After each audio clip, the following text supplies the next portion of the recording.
Hello guys, hope you had a good break because now we have a good treat for you. Coming up next is Mr. Jinwala. He'll be presenting on e-commerce marketing costly mistakes to avoid at all cost.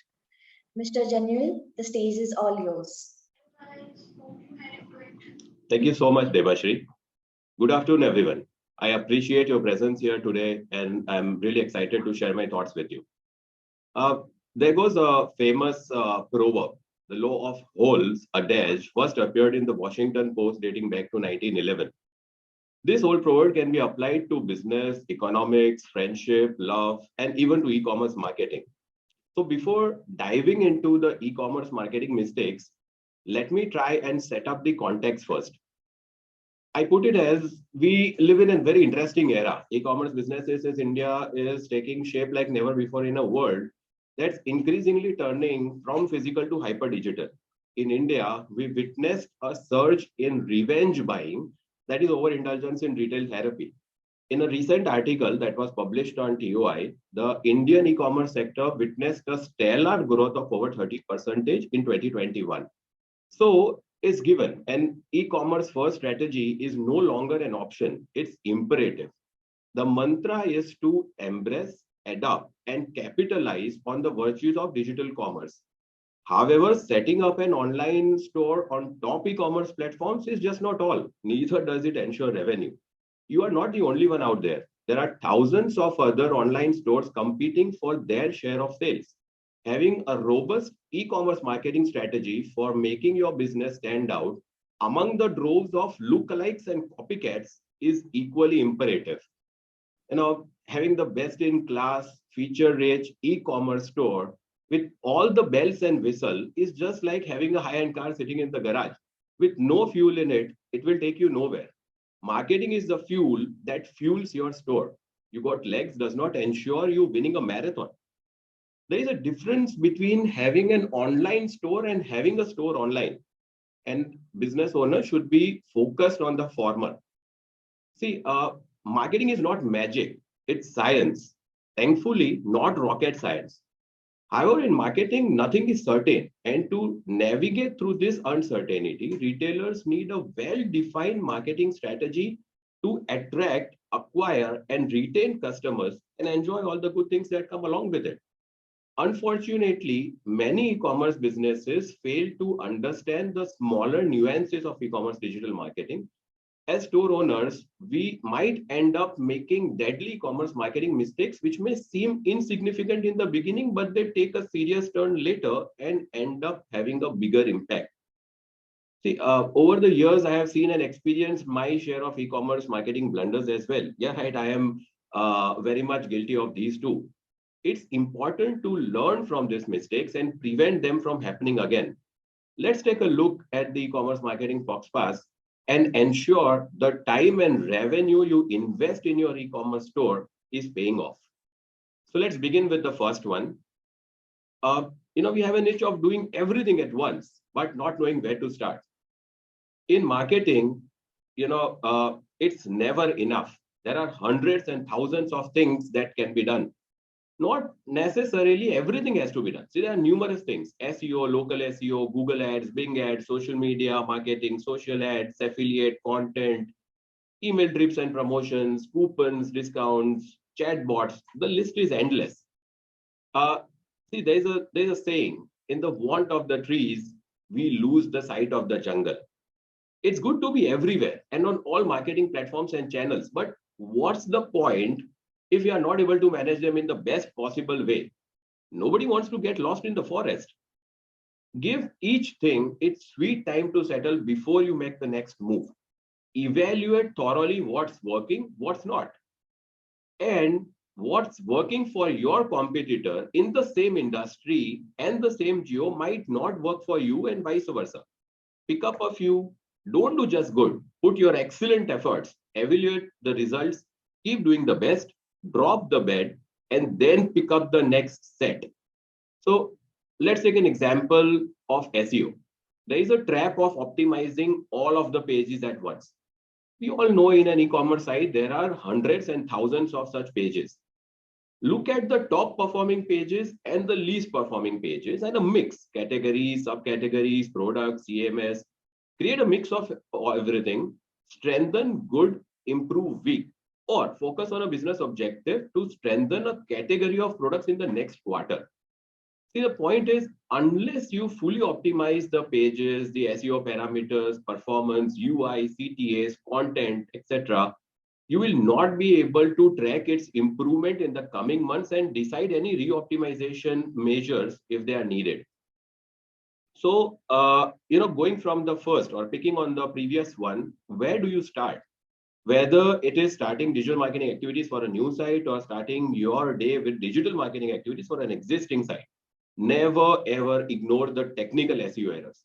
I put it as, if there are SEO errors on the site, you have a handbrake pulled for your car. No matter how much you press the accelerator pedal, it drags.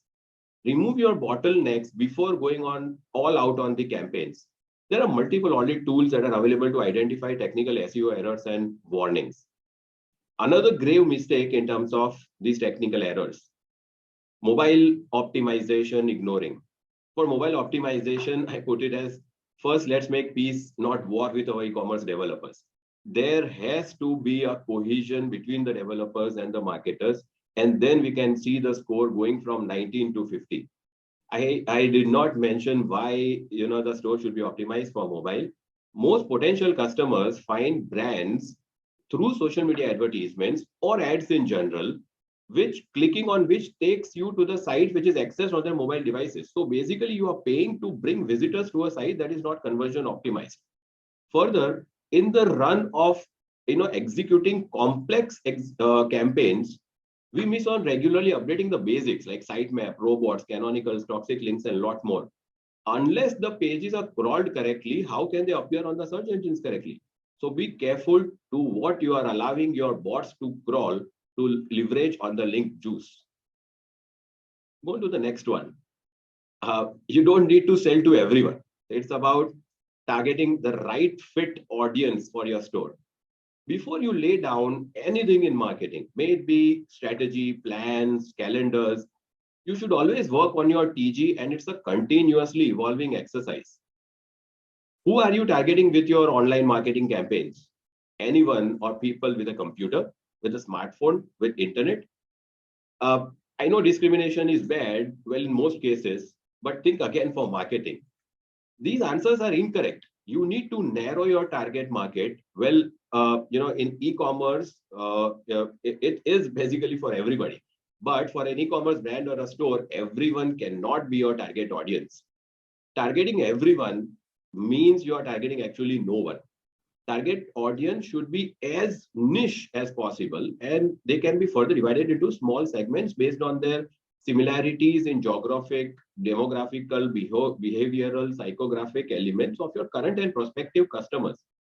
Based on it, there is a related mistake of skipping on the personas completely, not knowing who really is your buyer.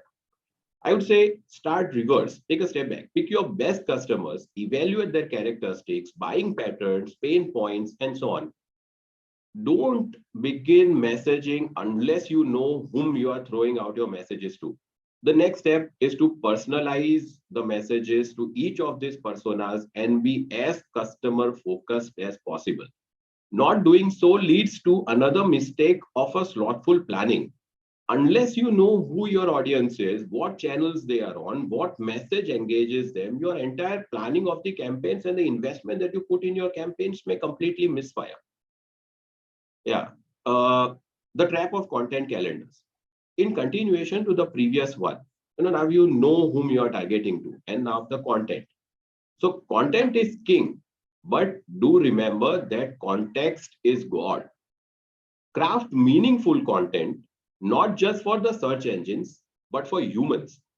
In the hunt of keywords, let's not forget the context and whether it's really useful for the users. We understand keywords are necessary, but the context. Content marketing needs focus. A lot of content is created and thrown out to us every day to consume.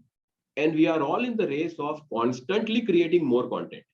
Plenty is no plague, but there is no room for compromised content. Ensure you come across as credible and trustworthy to your audience. Related content mistake. In the run of publishing content to other channels, we often overlook the content on our own store, the actual pages where the customer would come, stay, and buy. We miss out on the important content calendar, which is for content refreshes on the site. See, we end up spending a lot of money to create and throw content on the internet only for the prospective buyer to visit a cluttered homepage which has too many coupon codes.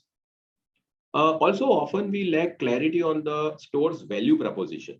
A customer who has entered a site for the first time shouldn't find it so hard to understand what do you offer and what you do.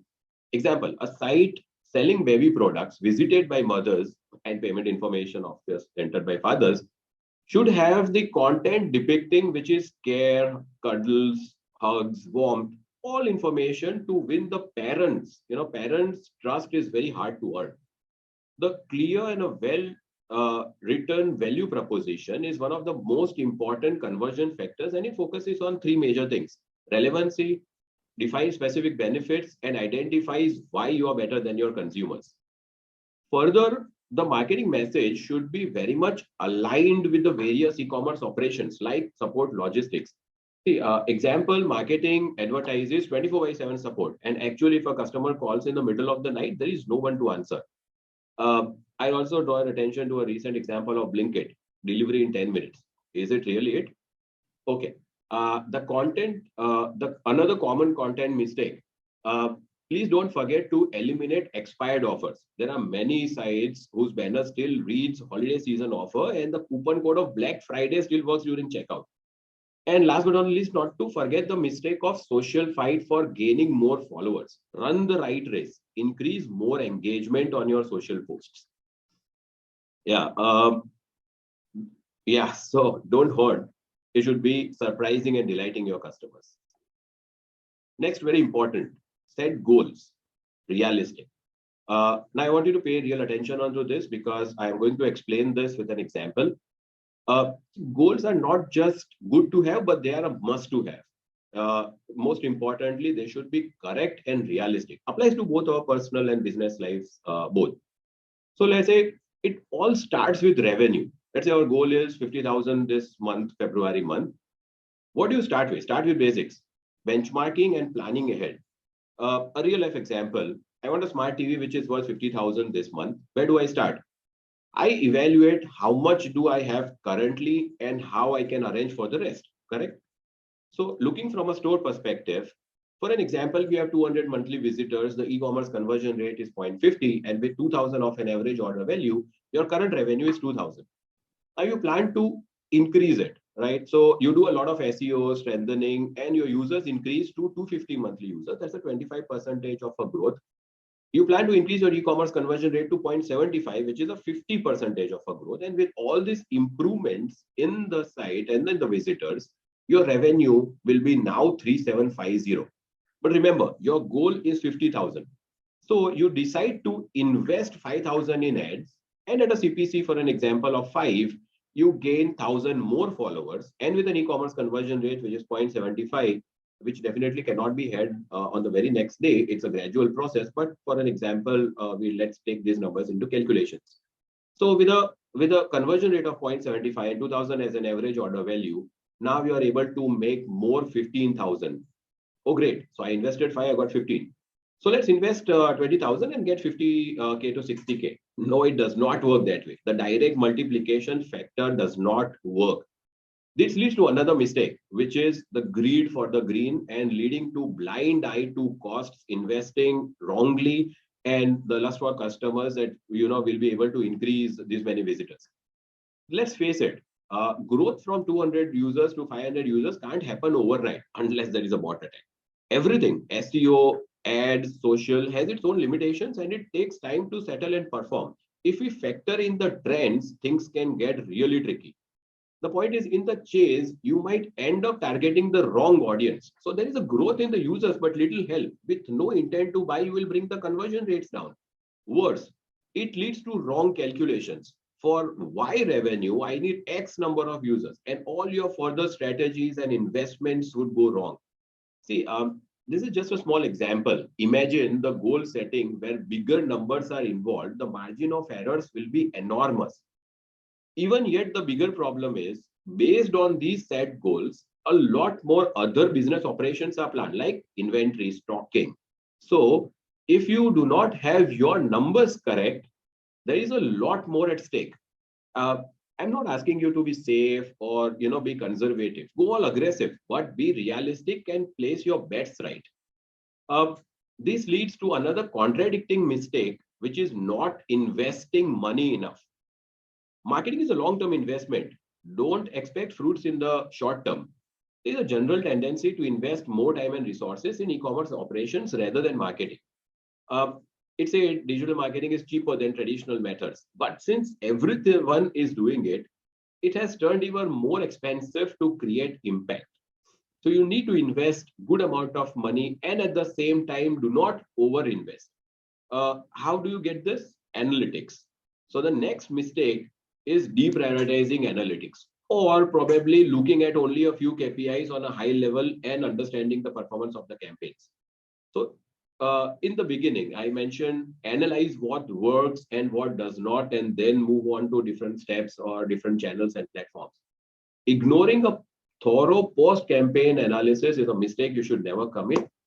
After putting all these efforts and successfully running multifaceted campaigns, you should never overlook the results. It's important to know how your campaigns actually perform and if it was in line with your business objectives.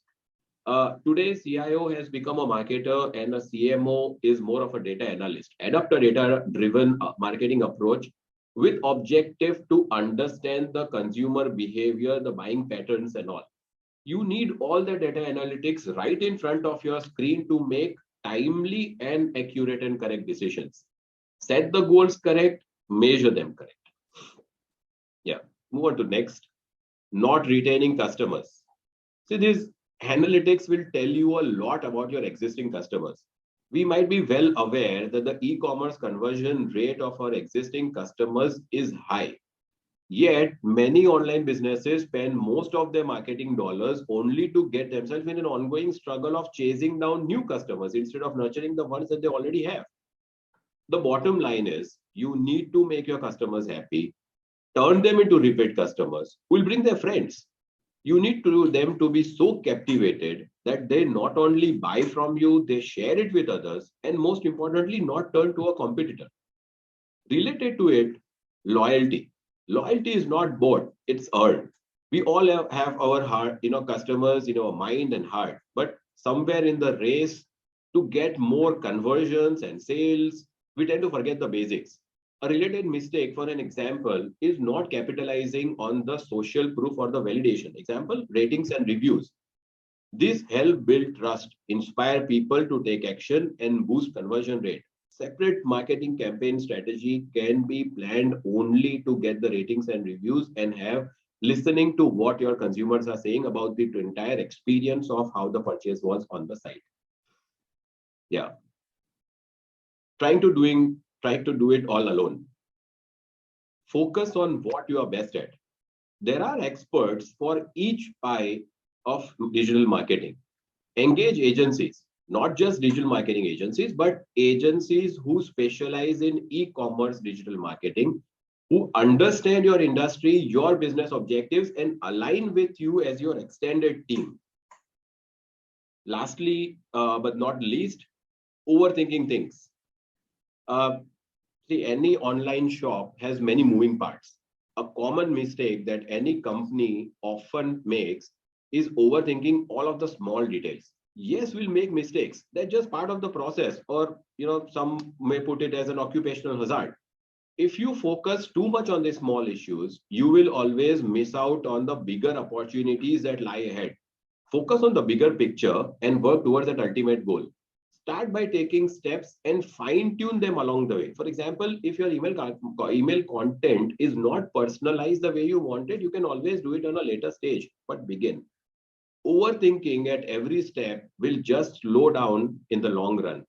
Don't be scared to experiment. Take the plunge, take the leap. Never ever get stuck into the comfort zone. See, like in traditional marketing campaigns, a digital campaign that is fraught with bad decisions will only harm your brand and business. If used tactically and strategically, an e-commerce marketing can do wonders.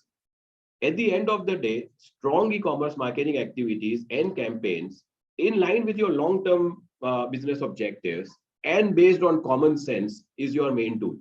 So think big and stay away from the common pitfalls of digital marketing for e-commerce businesses. It's no longer to be good enough. It's no longer good enough to be good enough. Go all guns. Fly as if there is no gravity. Yeah. You have been a lovely audience. Thanks for your time. Thank you, Meet Magento India organizers, to provide me an opportunity to be a part of the Elite speaker lineup. If anybody has any questions, I would be more than happy to answer them. Thank you so much, Mr. Jinwala. You provided some great insights and example on setting clear goals. I hope everybody enjoyed it. Thank you so much for your time. Thank you, Debashri. I guess there are a few questions that I might want to take up. I have a few minutes. Content marketing versus marketing content, Tanjit. Both are in a way different things. Marketing content forms all of your content marketing strategies. In digital marketing, we all know that content sits at the core, and then you distribute the content on various platforms and channels based on the audience and based on the TGs that you are having. So based on your TG and on the platforms, your marketing content is decided, and content can be of various forms: text, books, or even video, audio, and so on. So marketing content sits at the lower end of the entire content marketing strategy. Yeah, there's another question from Arjun Joshi. Do you consider Magento as a good marketing future? Of course. Magento is one of the big, top performing platforms, and it has a lot of features in terms of enabling digital marketing, out of the box functionalities for digital marketing, and a lot more that can be integrated to Magento for extending the overall digital marketing services. If you are also asking me from a performance perspective, then there are a lot of performance optimizations and tweaks that can be made on Magento to overall improve the site health score in terms of not only the site speed and all, but the overall performance as well. Okay. Debashri, do we have any other questions? Or okay. So if there are no other questions, we can wrap it up. And any of the further questions you have, you can connect with me on LinkedIn, or you can write to me in the email.